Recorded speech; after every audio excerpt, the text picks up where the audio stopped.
Se me hace un poco difícil hacer un resumen de este libro porque, por un lado, me gusta bastante el libro, los personajes, la estructura narrativa y la moraleja que me dejó una vez terminado de leerlo. Sin embargo, también me dejó una insatisfacción porque hubieron ciertas cosas que no se cerraron del todo bien, hubieron ciertos cabos sueltos, como se dice. Entonces, por un lado me gustó mucho, pero por el otro lado encontré que hubieron cosas que no cerraron del todo.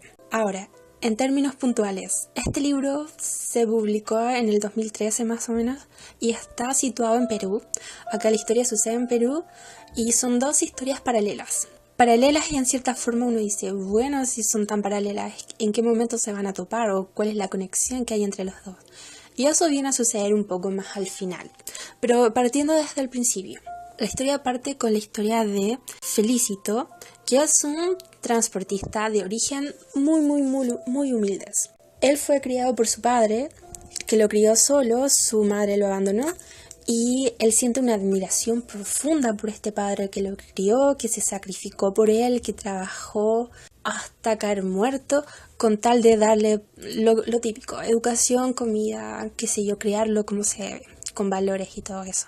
Entonces Felicito lo admira pero a más no poder. Y este papá, al momento de morir, un poco antes le dijo, hijo, nunca te dejes pisotear por nadie. Y Felicito, como lo admiraba tanto, le dijo, sí, está bien, lo voy a hacer. Y esta promesa que él le hizo a su padre no la tranza por nada, en lo absoluto por nada. Y así, con mucho esfuerzo, logró crear una empresa de transporte que le da buenos dividendos. No es rico, no es millonario, pero él tiene un buen pasar. Y Felicito es un hombre muy estructurado, que se levanta siempre a la misma hora, que practica ejercicios de Qigong en la mañana, que tiene muy poca vida social y que por cosas del destino se vio en la obligación de casarse con su esposa Gestrudis porque le dieron a entender que la había dejado embarazada. Cosa que él siempre tuvo la duda de si ese hijo, Miguel, era o no su hijo, porque no tenía las características físicas que se podrían esperar de haber sido hijo de él. Entonces Felicito siempre tiene esa duda de si Miguel es o no su hijo. Pero ahí la deja, nunca le pregunta a su mujer ni a nada. Y su mujer, por una cosa inexplicable del destino, se transformó en una mujer muy religiosa que se sumió en la religión y se abandonó a sí misma del todo prácticamente. Y Felicito, por otra parte, buscó refugio en un amante que se encontró en otro pueblo, y a esta amante le puso casa, le dio dinero y tiene una vida paralela. Entonces este hombre, Felicito, un día recibe un anónimo en su casa exigiéndole, pero en términos muy amables, que le tienen que pagar una determinada cantidad de dinero a cierta mafia, de lo contrario verá las consecuencias. Obviamente Felicito, al haberle hecho esta promesa a su papá de que nunca se iba a dejar pisotear, no acepta esta amenaza y recurre a la policía a buscar en cierta forma una solución que le ayuden en algo. La policía se ve un poco perpleja y trata como de darle paliativos al asunto, de decirle ya tranquilo, no se preocupe, lo vamos a ayudar. Sin embargo, los anónimos se suceden y Felicito en un momento se desespera y dice, ok, voy a publicar un aviso en el diario diciéndole a estos mafiosos que conmigo no van a poder. Y así lo hace y publica en el diario un anuncio diciendo que no lo van a lograr doblegar, que él no se va a dejar pisotear por nadie. Y acá es donde se crea la figura del héroe discreto, porque el pueblo queda totalmente sorprendido ante la valentía de este hombre que físicamente no promete mucho, no daba a entender que tenía toda esta valentía interior. Sin embargo, logra desafiar a estos mafiosos con este anuncio en el diario. Obviamente Felicito está muerto de miedo, sabe lo que se les viene encima, pero él hizo una promesa y no la va a transar. Y así las cosas se suceden, la gente lo felicita en la calle, pero al mismo tiempo le dicen que se cuide mucho. Y Felicito también se empieza a preocupar al mismo tiempo, pero sabe que no puede transar. Hasta que un día su amante Mabel, que es la persona que él más adora en el mundo, porque la adora, no la ama simplemente, sino que la adora y le tolera todo, la secuestran. Y acá Felicito duda un poco, pero no, tampoco transa su promesa de no dejarse pisotear. Sin embargo, la policía capta algo y se da cuenta de que Mabel está involucrada en este tema del secuestro. Y así el sargento Lituma y el capitán van hasta donde Mabel y le dicen que saben la verdad, que es mejor que se entregue porque ya está todo claro. Y Mabel obviamente se pone nerviosa y cuenta la verdad. Cuenta que lo que pasó fue que Miguel, el hijo de Felicito, le tenía tanto rencor a su papá que planeó todo este tema del secuestro y de la extorsión a su mismo padre. Y no contento con eso, se involucró con Mabel y la incluyó en este plan, un poco extorsionándola también, porque Mabel era una mujer que no estaba enamorada de Miguel, sin embargo, por una razón u otra se involucró con él sin saber que él era el hijo de Felicito, su amante, el que le daba dinero. Y se vio atrapada en este enredo porque no podía escapar de Miguel, porque la presionaba, pero tampoco podía contarle la verdad a Felicito, porque si lo hacía perdía del dinero que él le daba. Entonces estaba en una situación un poco confusa para ella y termina declarando y diciendo la verdad que sí, que ella y Miguel habían planeado todo este tema del secuestro. Acá, una vez que Felicito se entera de lo que pasó, se le cae el mundo, sobre todo por darse cuenta de que Mabel está involucrada en todo esto. Entonces, Mabel, que era la mujer que él más amaba en el mundo. En cuanto a Miguel, bueno, Felicito en cierta forma se lo esperaba. Subconscientemente él sabía que Miguel no era su hijo y que podía traicionarlo en cualquier momento. Y siente un alivio al saber que, si bien él lo crió y lo educó, no fue su propia sangre el que lo traicionó, sino que era hijo de otra persona. Y eso para él fue un alivio. Paralelamente a esta historia que se va desarrollando, está la historia de el empresario peruano llamado Ismael.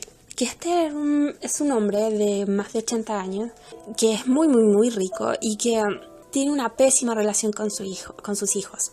Pésima.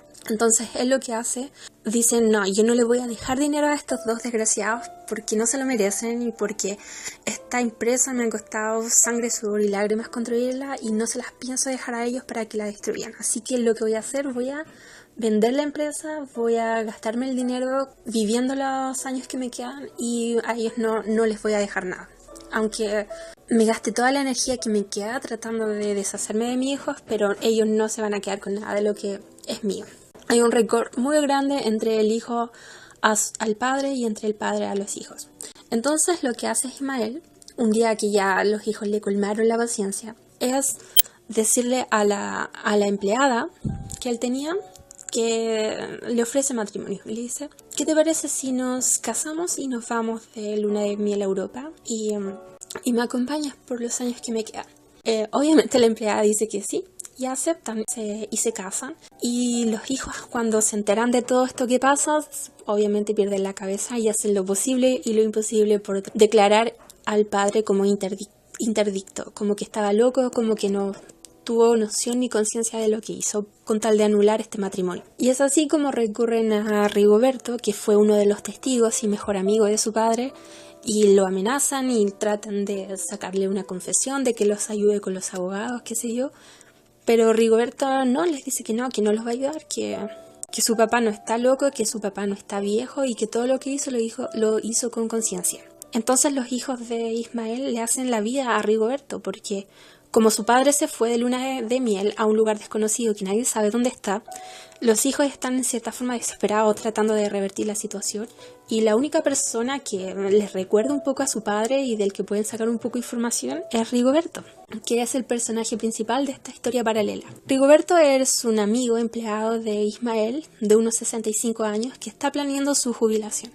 Entonces él ya lo que está esperando es como retirarse, a vivir año sabático en Europa y dedicarse un poco a recorrer museos con su hijo y con su esposa. Y por lo tanto todo este enredo del matrimonio de Ismael, de los hijos desesperados por anular el matrimonio, como que le desarman el esquema del que tenía. Y se frustra mucho, obviamente. Sumado a todo esto está la historia de su hijo, Fochito, que es un niño de unos 15 años, de Rigoberto, que es un muy, muy, muy buen niño, muy bueno, muy estudioso, amable, amoroso, qué sé yo. Pero algo acá, esto fue una de las cosas que en el cual el libro quedó un poco cojeando. Fochito tenía visiones. Él veía a un hombre que se le acercaba en ciertos momentos del día, de vez en cuando, y le hablaba. Y le cuenta de estas visiones a su papá.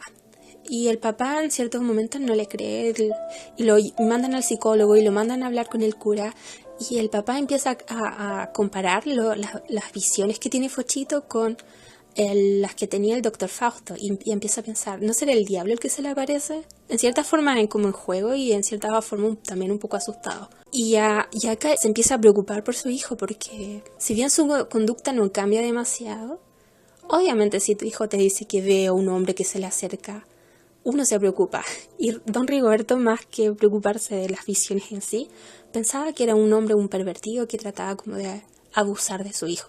Entonces estas historias siguen caminos paralelos en el libro y un capítulo trata de una historia y el otro capítulo de la otra, pero se juntan en algún momento. ¿En qué momento? Bueno, cuando Ismael regresa a Perú después de su luna de miel, algo pasa. No sé si de mucha felicidad o de cansancio o de extenuación o el destino, qué sé yo. Pero don Ismael muere. Y la esposa, que era la empleada doméstica, obviamente hereda toda la fortuna. Y la mujer asustada un día se escapa y se va a donde su hermana, que resulta ser la esposa de Felicito, el empleado de transporte. Entonces esta mujer llega a la casa y ahí se esconde por unos días, hasta que llama a don Rigoberto para que la ayude y que la ayude a salir de este enredo en el que están. Y sobre todo para que la ayude a defenderse de los hijos de don Ismael, que la asustan mucho porque ella sabe que incluso la pueden matar. Bueno, y entonces al final esta vendría siendo como la única conexión paralela entre estas dos historias que se suceden. Y esto en cierta forma fue lo que no me gustó del libro, porque las dos historias, ninguna de las dos tuvo un momento cumbre, ninguna de las dos tuvo como un cierre memorable. La historia en ningún momento hace como un giro, en ningún momento te sorprende, nada. O sea, la historia sigue un esquema muy predecible, ambas historias siguen un esquema muy predecible y todo pasa de acuerdo a lo que la lógica dice que tiene que pasar. Y no hay como ninguna decepción en el desarrollo del libro, pero tampoco no hay ninguna revelación, no sé, que te haga como estar expectante, nada. O sea, las historias son buenas, pero la historia no tiene como un clímax, no sé, te dejan esperando algo más. Es como muy frustrante, sobre todo con la historia de las visiones de Fochito, porque durante todo el libro el niño está viendo a este hombre que le habla de religión, de espiritualidad, y uno empieza a pensar y a hacer teorías de quién podría ser este hombre, qué sé yo. Sin embargo, ni siquiera el autor finaliza ni le da cierre a esa historia. O sea, te deja como, ya, ¿y entonces qué? ¿Fueron visiones? ¿No fue nada? ¿Qué pasó? Solo incluyó esa parte de la historia para rellenar. Y entonces te deja, no sé, esperando algo. En ese sentido se parece un poco a esos libros japoneses que no terminan con un cierre bien concluido, sino que simplemente se van desvaneciendo al pasar las páginas. Y el libro termina y uno queda como, ¿ya? ¿Y qué más? ¿Y qué pasó? ¿Y cuál fue el sentido de la historia? No sé, de verdad te deja con gusto a poco. O con una sensación de que fue necesario un cierre. No sé, en mi opinión le faltó. No solamente eso, sino que tampoco se justifica el que sean dos historias paralelas, que tampoco se entiende, no hay mayor conexión entre las dos. No sé.